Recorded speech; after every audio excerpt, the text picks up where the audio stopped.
Bonjour à tous. Aujourd'hui, première partie du cours d'intégration, intégrale comme une aire sous la courbe. On va commencer par définir une intégrale d'une fonction positive et continue sur un intervalle AB.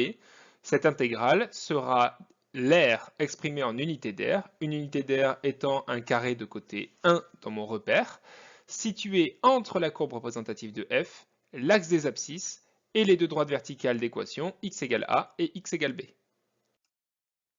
Tenons tout de suite un exemple, soit f une fonction continue et positive sur l'intervalle 2, 7, dont on donne la courbe représentative cf ici à l'écran.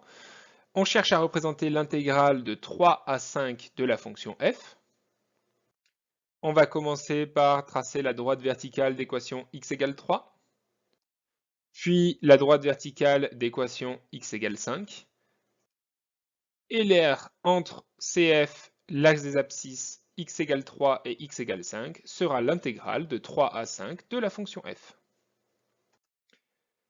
Pour une fonction négative, toute aire qui sera sous l'axe des abscisses sera considérée ou comptée comme une aire négative, et toute aire qui sera placée au-dessus de l'axe des abscisses sera considérée comme une aire positive.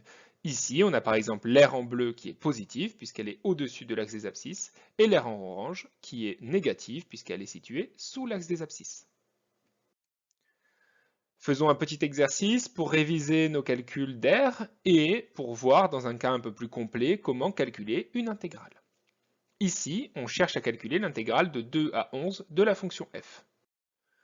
On va commencer par tracer les deux droites verticales d'équation x égale 2 et x égale 11 pour délimiter mon intégrale, qui va donc se découper en trois parties. Une première partie jusqu'à environ 5,5 au-dessus de l'axe des abscisses, une deuxième partie d'environ 5,5 à 9,5 en dessous de l'axe des abscisses, qui sera donc comptée négativement, et une troisième partie d'environ 9,5 à 11, qui sera à nouveau au-dessus de l'axe des abscisses et qui sera considérée comme positive.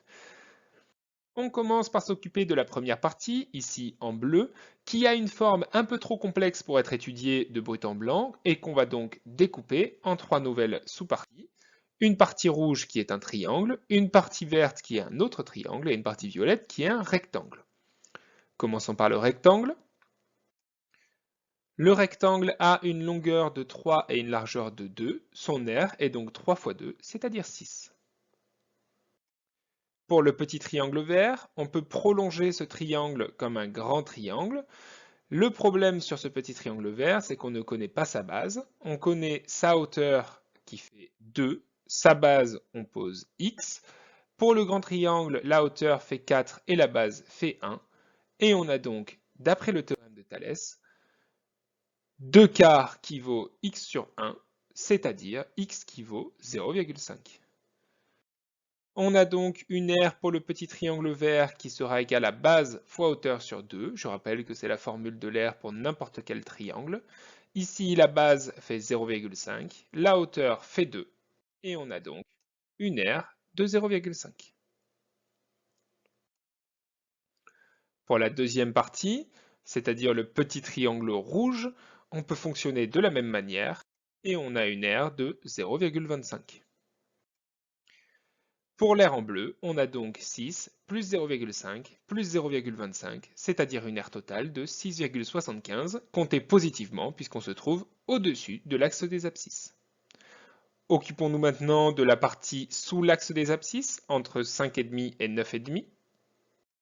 On peut redécouper cette partie en 5 sous-aires, 3 triangles, un en vert, un en bleu et un en jaune, et 2 carrés, un en violet et un en rouge. Le premier triangle vert a une base de 0,5 et une hauteur de 2. On peut le démontrer exactement de la même manière que ce qu'on a fait dans la première partie. Et donc une aire totale de 0,5.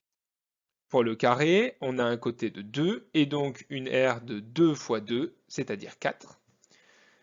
Pour le carré rouge, on a une aire de 1 fois 1, c'est-à-dire 1.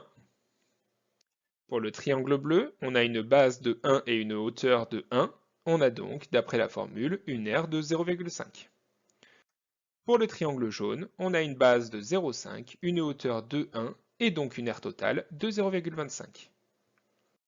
L'aire totale de la partie verte est donc égale à moins la somme de toutes les aires que l'on avait à l'intérieur. Pourquoi moins? Parce qu'on a une aire qui est située sous l'axe des abscisses. On a donc une aire totale qui est égale à moins 4,25. Pour la troisième partie, on peut raisonner de la même manière et on aura une aire qui vaudra 1,25. Un triangle plus un carré. Au total, l'intégrale de 2 à 11 de la fonction f est donc égale à la somme des trois aires, c'est-à-dire 6,75 plus 1,25 pour l'aire A et C qui sont positives, moins 4,25 pour l'aire B qui est négative. On a donc une aire totale de 3,75 qui est l'intégrale de 2 à 11 de cette fonction f.